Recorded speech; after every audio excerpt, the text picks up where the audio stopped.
एक बार की बात है। एक गांव में एक किसान रहता था। उस किसान को जानवर पालने का बहुत शौक था। उसके पास पहले से ही बहुत सारी भैंसें थी जिनका दूध बेचकर वो अपना घर चलाया करता था। तो एक दिन उस किसान ने एक खरगोश और एक बंदर को भी अपने घर में पाल लिया। अब काफी दिन गुजरने के बाद उस किसान ने उस खरगोश और बंदर के साथ खेलने का सोचा। उस किसान ने अपने खेत में बहुत सारे छोटे छोटे गड्ढे कर दिए और फिर उन गड्ढों पर मिट्टी डालकर उन गड्ढों को बंद कर दिया और किसी एक गड्ढे में उस किसान ने एक गाजर को छुपा दिया। अब उस किसान ने खरगोश और बंदर को उस गाजर को ढूंढने के लिए कहा। खरगोश बहुत ही कॉन्फिडेंट था और उसे अपने आप पर बहुत विश्वास था। उसने एक एक गड्ढे को खोदना शुरू किया और गाजर ढूंढने लगा। लेकिन बंदर जो था वो बहुत ही नेगेटिव और आलसी था।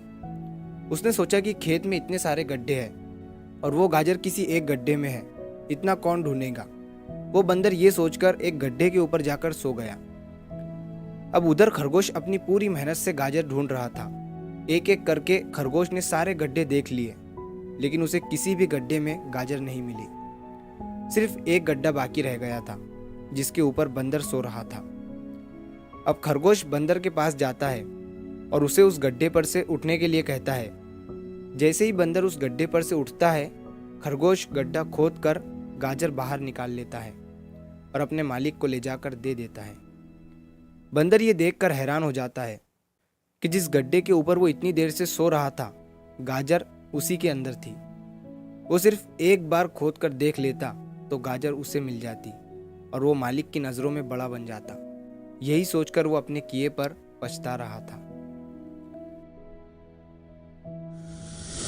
दोस्तों, इस कहानी से हमें 3 बहुत बड़ी सीखें मिलती है।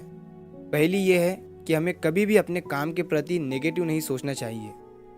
जैसे उस बंदर ने सोचा कि इतने सारे गड्ढे हैं और गाजर किस गड्ढे में है पता नहीं। यही सोचकर उसने उस काम को अपने लिए बड़ा बना दिया। और दूसरी सीख हमें इस कहानी से ये मिलती है कि हमें एटलीस्ट कोशिश भी तो करनी चाहिए, क्योंकि हम जब तक कोशिश नहीं करेंगे किस्मत भी हमारा साथ नहीं देंगी। अगर वो बंदर जिस गड्ढे पर सोया हुआ था वहां से ही गाजर को ढूंढना शुरू करता तो उसे गाजर मिल जाती, लेकिन उसने कोशिश ही नहीं किया। और तीसरी सीख हमें इस कहानी से ये मिलती है कि हमें जल्दी हार नहीं माननी चाहिए। अब हमें नहीं पता कि हमें अपने काम में कौन से साल में कामयाबी मिलेंगी। वो 2025 हो सकता है, 2030 हो सकता है या 2032 भी हो सकता है, लेकिन हमें कामयाबी तभी मिलेंगी जब हम पॉजिटिव सोच के साथ कोशिश करते रहेंगे और हार नहीं मानेंगे। तो अगर आप इस कहानी को और भी लोगों तक पहुंचाना चाहते हो तो इस वीडियो को लाइक करो ताकि YouTube इस वीडियो को और भी लोगों तक पहुंचाए। और अगर कहानी अच्छी लगी हो तो हमारे चैनल को सब्सक्राइब ज़रूर करिए। मिलता हूं मैं अगली बार इसी तरह की कहानी के साथ। तो सब्र करो, शुक्र करो और ज़िंदगी में आगे बढ़ो।